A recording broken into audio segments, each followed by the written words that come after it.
নমস্কাৰ আপোনালোক সকলোকে মোৰ YouTube channel AB study and কেয়াৰলৈ আমন্ত্ৰণ জনাইছোঁ আমি ইতিমধ্যে আলোচনা কৰি আছিলোঁ প্ৰিপজিশ্যন সম্পৰ্কে আজি আমি প্ৰিপজিশ্যনৰ অন্য কেইটামানৰ বিষয়ে আলোচনা কৰিম আহকচোন আজি আমি প্ৰিপজিশ্যন প্ৰথমতে লওঁ beside আৰু besides beside কি বুজায় আৰু beside যে কি বুজায় কেতিয়া beside ব্যৱহাৰ হয় আৰু কেতিয়া besides ব্যৱহাৰ হয় এতিয়া beside শব্দটো যদি আমি অসমীয়াৰ আক্ষৰিক অৰ্থ বিচাৰি চাওঁ তেতিয়া হলে beside মানে কাষত beside মানে কাষত by the side আৰু besides মানে উপৰিও আমি যে অসমীয়া বাক্যবিলাক কলে কওঁ ইয়াৰ উপৰিও তাৰ উপৰিও সেইটোৰ উপৰিও এইটোৰ উপৰিও এনেকৈ উপৰিও বুলি এটা শব্দ কওঁ নহয় সেই শব্দটোৰ ঠাইত আমি ইংৰাজী এটা বাক্য যেতিয়া লিখোঁ তেতিয়া আমি এই উপৰিও শব্দটোৰ কাৰণে besides আমি লিখিব পাৰো এটা beside আৰু besides-ৰ স্পেলিং প্ৰায় একে কেৱল শেষত গৈ এটা s লগাই দিয়াৰ কাৰণে দুইটাৰে কিন্তু শব্দ দুইটাৰে অৰ্থৰ পাৰ্থক্য বহুত বেলেগ প্ৰথমতে কৈছো beside মানে হৈছে কাষত কাষতে আৰু besides মানে হৈছে উপৰিও in addition to এতিয়া আমি প্ৰিপজিশ্যন হিচাপে besideৰ কেনে ধৰণৰ ব্যৱহাৰ আছে বা কেনেকৈ আমি ব্যৱহাৰ কৰিব পাৰো সেই সম্পৰ্কে এতিয়া আলোচনা কৰিম বা উদাহৰণ কেইটামান ললে আমি সেই কথাটো স্পষ্টভাৱে বুজি পাব পাৰিম যে beside কেনেকৈ ব্যৱহাৰ হয় এতিয়া প্ৰথম আমি উদাহৰণ এটা লৈছো অৰুণ তৰুণৰ কাষতে বহি আছে দুটা লৰাৰ কথা কৈছে অৰুণ আৰু তৰুণ এতিয়া অৰুণ তৰুণ নামৰ লৰাটোৰ কাষত বহি থকা কথা কৈছে সেই বাক্যটোক যদি আমি ইংৰাজীত ট্ৰান্সলেট কৰি লিখিবলৈ যাওঁ অৰুণ তৰুণৰ কাষত বহি আছে তেতিয়াহলে আমি লিখিব পাৰিম অৰুণ ইজ সিটিং beside তৰুণ ইয়াত beside টো ব্যৱহাৰ হৈছে কাষত আগত ঠিক দ্বিতীয় এটা যদি আমি উদাহৰণ লৈ চাওঁ যে সিনেমা হলটো বাছ আস্থানৰ কাষত সিনেমা হলটো বাছ আস্থানৰ কাষত সেই বাক্যটো আমি ইংৰাজীত লিখিব পাৰিম The cinema hall is beside the bus stand beside দিয়া হৈছে beside the bus stand আৰু এটা যদি আমি উদাহৰণ লওঁ তেতিয়া হলে এই beside শব্দটোৰ ব্যৱহাৰৰ সম্পৰ্কে আমাৰ আৰু ধাৰণাটো স্পষ্ট হ'ব ছোৱালী মহাবিদ্যালয়খন পুলিচ থানাৰ কাষত বাক্যটা আমি লৈছো যে ছোৱালী মহাবিদ্যালয়খন পুলিচ থানাৰ কাষত The girl college is beside the police station The girl college is beside the police station আমি এই তিনিটা উদাহৰণৰ পৰা আমি besideৰ ব্যৱহাৰ সম্পৰ্কে নিশ্চয় এটা ধাৰণা ল'ব পাৰিছো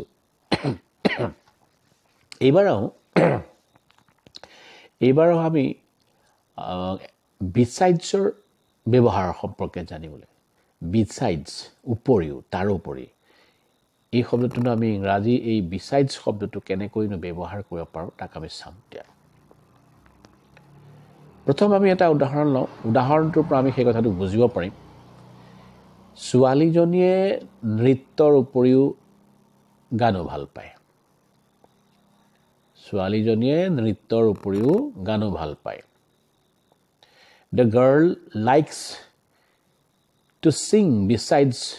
dancing The girl likes to sing besides dancing দ্বিতীয় এটা যদি আমি উদাহৰণ লওঁ দ্বিতীয় উদাহৰণ এটা ল'লে আমি পাম মই কমলাৰ উপৰিও কল ভাল পাওঁ মই কমলাৰ উপৰিও কল ভাল পাওঁ I like banana besides orange I like banana besides orange তৃতীয় এটা উদাহৰণ আমি আকৌ লৈছো তৃতীয় উদাহৰণটোৰ জৰিয়তে আমি এই besides প্ৰিপজিশনটোৰ ব্যৱহাৰ সম্পৰ্কে আমাৰ ধাৰণাটো আৰু স্পষ্ট আৰু কৰিব পাৰিম ৰামৰ উপৰিও ৰাজাৰ বেলেগ বন্ধু আছে ৰামৰ উপৰিও ৰাজাৰ বেলেগ বন্ধু আছে Raja has other friends besides Ram Raja has other friends besides Ram এতিয়া আমি এই উদাহৰণখিনিৰ পৰা এটা কথা স্পষ্টকৈ জানিলো যে beside মানে কি আৰু besideৰ ব্যৱহাৰ কেনে ধৰণে হয় আৰু besideৰ অৰ্থ কি আৰু besides কোট কেনেকৈ ব্যৱহাৰ কৰিব পাৰি বিভিন্ন ধৰণে এইবিলাকৰ ব্যৱহাৰ আছে আমি কেইটামান উদাহৰণ জৰিয়তে ইয়াক বুজিবলৈহে চেষ্টা কৰিছো এইবাৰ আমি অন্য এটা প্ৰিপজিশনৰ সম্পৰ্কে জানিবলৈ আগবাঢ়িম সেই প্ৰিপজিশনটো হৈছে between আৰু among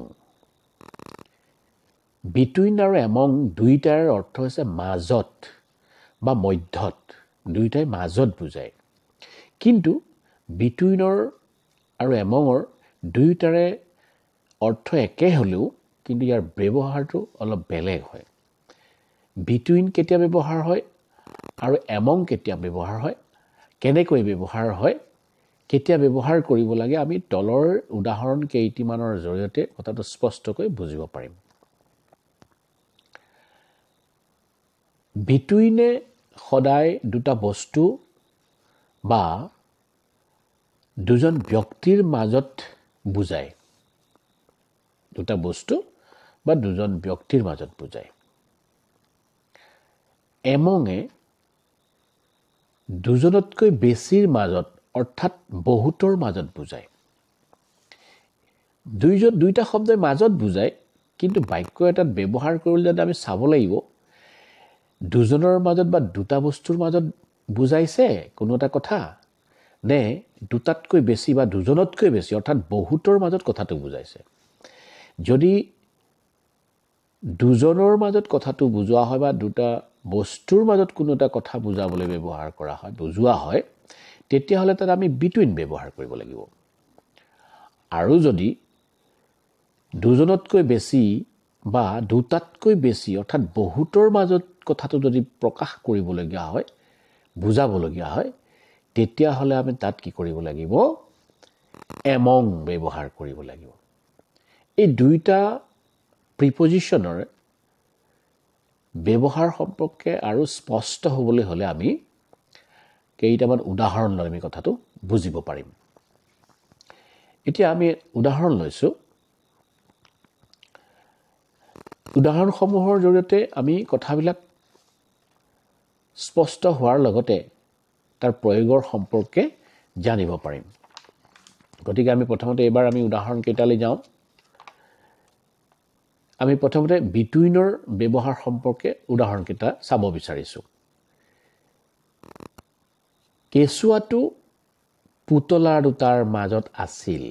আমি প্ৰথম বাক্যটো লৈছো কেঁচুৱাটো পুতলা দুটাৰ মাজত আছিল তাক যদি আমি ইংৰাজীত লিখো the baby was between the dolls the baby was between the dolls আকৌ দ্বিতীয় এটা উদাহৰণ যদি লওঁ তাৰ পৰা আমি বুজিব পাৰিম চকলেট কেইটা লৰা দুজনৰ মাজত ভগাই দিয়া চকলেট কেইটা লৰা দুজনৰ মাজত ভগাই দিয়া divide the chocolates between the boys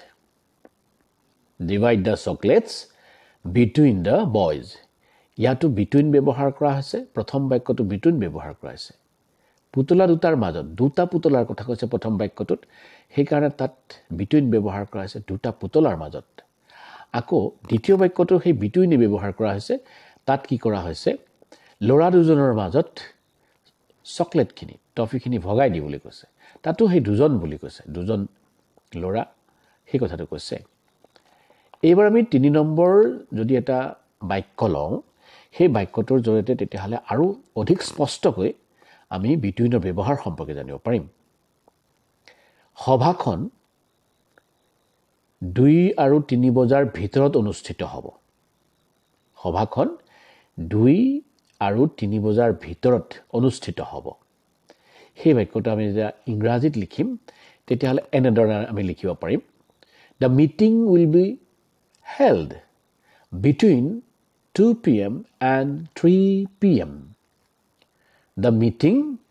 will be held between 2 p.m. and 3 p.m. আমি এই তিনিটা উদাহৰণৰ পৰা betweenৰ ব্যৱহাৰ কেনেকৈ হয় বাক্যবিলাকত কেনেকৈ between আমি ব্যৱহাৰ কৰিব পাৰিম সেই সম্পৰ্কে আমি অলপ নিশ্চয় ধাৰণা ল'ব পাৰিছো আমি আৰু অধিক উদাহৰণ যদি আমি নিজাববীয়াকৈ অনুশীলন কৰোঁ প্ৰেক্টিছ কৰোঁ তেতিয়াহলে এই কথাটো আৰু অধিক স্পষ্ট হ'ব এবাৰ আমি আহোঁ এমঙৰ ব্যৱহাৰলৈ আৰু এমঙৰ ব্যৱহাৰৰ কেইটামান উদাহৰণ জৰিয়তে আমি তাক বুজিবলৈ চেষ্টা কৰিম ইতিমধ্যে কৈছোৱে এমঙে দুটা বস্তু বা দুজন ব্যক্তিতকৈ বেছি যেতিয়া বুজোৱা হয় তাত বহুতৰ মাজত বুলি যেতিয়া বুজোৱা হয় তেতিয়া এমং ব্যৱহাৰ কৰা হয় এতিয়া আমি যদি উদাহৰণ লওঁ উদাহৰণৰ জৰিয়তে কথাটো অধিক স্পষ্টকৈ আমি বুজিব পাৰিম প্ৰথম উদাহৰণটো লৈছো শিক্ষকজনে প্ৰশ্ন কাকতবোৰ ছাত্ৰ-ছাত্ৰীৰ মাজত ভগাই দিছিল শিক্ষকজনে প্ৰশ্ন কাকতবোৰ ছাত্ৰ-ছাত্ৰীৰ মাজত ভগাই দিছিল এটা আমি ইংৰাজীত যদি বাক্যটো কওঁ এনেধৰণে হ'ব The teacher distributed the question papers among the students. The teacher distributed the question papers among the students. আকৌ যদি আমি এটা দ্বিতীয় বাক্য লওঁ সেইটো হ'ব বাতৰিটো তৎক্ষণাত গাঁওবাসীৰ মাজত বিয়পি পৰিছিল বাতৰিটো তৎক্ষণাত গাঁওবাসীৰ মাজত বিয়পি পৰিছিল The news quickly spread among the villagers. The news quickly spread among the villagers. আমি দ্বিতীয় বাক্যটো হেতু ললো এইবাৰ আৰু কথাটো স্পষ্ট বেছি কৰিবৰ কাৰণে বা অধিক স্পষ্টকৈ বুজিবৰ কাৰণে আমি এবাৰ 3 নম্বৰ বাক্যটো লম তাৰ সেই উদাহৰণটোৰ জৰিয়তে আমি কথাটো বুজিবলৈ আৰু চেষ্টা কৰিম তোমালোকে নিজৰ মাজতে কাজিয়া নকৰিবা তোমালোকে নিজৰ মাজতে কাজিয়া নকৰিবা Don't quarrel among yourselves. Don't quarrel among yourselves. এই তিনটা উদাহৰণৰ পৰা আমি among কেনেধৰণে ব্যৱহাৰ কৰা হয় amongৰ ব্যৱহাৰ কেনেকৈ হয় সেই কথাটো স্পষ্ট হ'ল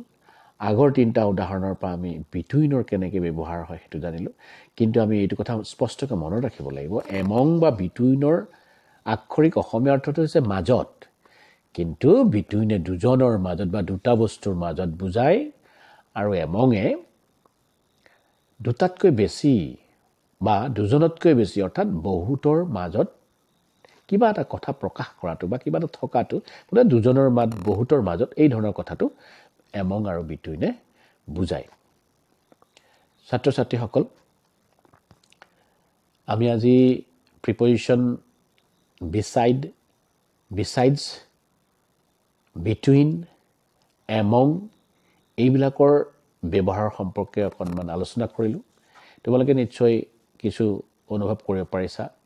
বুজিব পাৰিছা তোমালোকে বুজি পালে মোৰ এই চেষ্টা সফল হৈছে বুলি ভাবিম লগতে আজিও এটা কথা কওঁ চেনেলটো আশা কৰা ধৰণে তোমালোকে সাবস্ক্ৰাইব কৰা নাই কমেন্টটো কৰাই নাই বুজিছো নাই বুজা ভাল হৈছে বেয়া হৈছে কোনো কমেন্টটো কৰাই নাই লাইক কমেন্ট নকৰিলে আমি তো প্ৰেৰণা পাবলৈ অলপ অসুবিধা হয় গতিকে তোমালোকক কৈছোঁ চেনেলটো ছাবস্ক্ৰাইব কৰিবা ইয়াৰ পিছৰ যিবিলাক ভিডিঅ' আছে গ্ৰামাৰ সম্পৰ্কে ইংৰাজী ব্যাকৰণৰ সমস্তখিনি আমি এই ধৰণে ভিডিঅ' প্ৰস্তুত কৰি তোমালোকলৈ আগবঢ়াই থাকিম কেৱল তোমালোকে চেনেলটো ছাবস্ক্ৰাইব কৰি দিবা বেল আইকনটো দবাই দিবা কমেণ্ট লিখিবা ভাল পাইছোঁ বেয়া পাইছোঁ বুজিছোঁ নাই বুজা কিবা এটা লিখিবা বা ক'ৰবাত অসুবিধা পাইছা সেই কথাটোও লিখিবা আমি পুনৰ আলোচনা কৰি তাক শুদ্ধ কৰিবলৈ ভাল কৰিবলৈ চেষ্টা কৰিম আৰু লগৰ বন্ধু বান্ধৱী মিতিৰ কুটুমেই হওক বা লগৰীয়া সকলোলৈ চেনেলটো বা এই ভিডিঅ'টো শ্বেয়াৰ কৰি দিবলৈ নাপাহৰিবা ঠিক আছে পুনৰ নমস্কাৰ জনাইছোঁ ধন্যবাদ